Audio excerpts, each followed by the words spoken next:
بسم الله الرحمن الرحيم الحمد لله رب العالمين والصلاة والسلام على رسول الله صلى الله عليه وسلم marka ugu horeysa horta wayna salaamaya qoladiina meediyada waan idinka mahad celinayaa maalinta dhawaad arbacada markaan meesha soo noqday dalka ku soo noqday hal sano iyo barka bacdi sidii wanaagsaneyd oo soo dhaweynteedii shacabka oo spontaneous ka ahayd oo aan nin u dirsan aad u kala gareysay waan idinka mahad celinayaa maantana waan garanayaa waa maalin qiimo leh oo qaaya leh oo Puntland taariikh ah Soomaaliyana waa maalinta Puntland kaliya ayay waa maalintii nidaamka hadda lagu dhaqmayo federaalka ah Soomaaliya ay ka bilaabantay ay Puntland hormuudka u ahayd ayna iyadu gudaheeda dhamaystiratay inta kale gacanta siinaysa khudbada iyo wixii official rasmi ah waxa iska leh dawladda madaxdeeda iyo maamulkaas kale haweenana waa ismadamaan maamulkaas kale anigu soo oday ahaan kamid ah asaasiyaashii Puntland ilaa 23 February 1998 shirkii watashiga guriga lagu qabtay Puntland lagu asaasay kamid ahaa dadkii koobnaayo markaan waa asaasay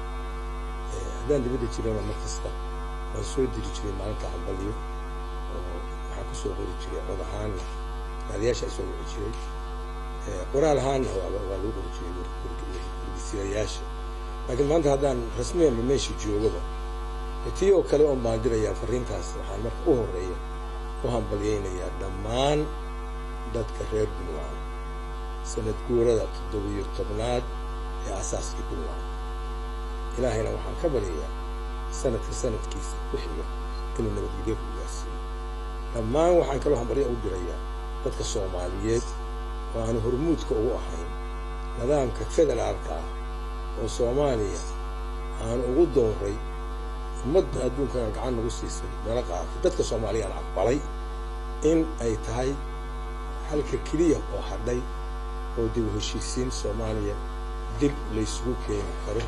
dawlad Soomaaliyeed oo loo dhan yahay ay dalka ka wada talin karto iyadoo waxna la kala leeyahay waxna la wadaago sidaas baan ugu hadlayaa maanta munaasabadan fariintaasna waxaan jeclahay ummadda Soomaaliyeed dalka Soomaaliya gaado wixii rasmi ah oo official qodooyinka ama meel fagaaraha laga sheego maxkamad gaar ah laga sheegayna dawladda iska leh anigu booska dawladda kuma jiro taasna waa ka codaalaya inaan anigu booskaas ku jirin sidaasna waxaan gaarsiisaa ummadoodan waana salaamu calaykum warahmatullaahi wabarakaatuh